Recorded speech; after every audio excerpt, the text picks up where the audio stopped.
Eron yana bir maxfiy yerosti raketa shahrini e'lon qildi. Bu obyekt mamlakatning tog'li hududlarida, chuqur yer ostida qurilgani aytilmoqda.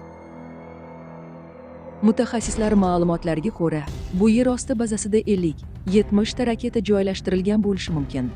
Ular orasida o'rta va uzoq masofaga uchuvchi ballistik raketalar mavjudligi taxmin qilinmoqda. Ma'lumotlarga ko'ra, bu kabi bazalarda uzoq masofaga uchuvchi raketalar va harbiy texnikalar saqlanadi hamda zarba berishga tayyor holda turadi. Ushbu raketalar turli xil harbiy quvvatga ega, jumladan yirik shaharlarni nishonga olish imkoniyatiga ega bo'lgan missiyalar. Bazaning yer osti joylashuvi va maxfiyligi Eronning harbiy strategik kuchini oshiradi. Yaqin Sharqdagi xavfsizlik vaziyatini esa yanada keskinlashtiradi.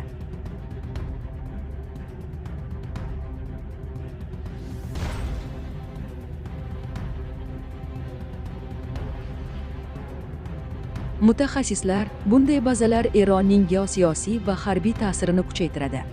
Yaqin atrofdagi mamlakatlar uchun jiddiy tahdid hisoblanadi, deya ogohlantirmoqda.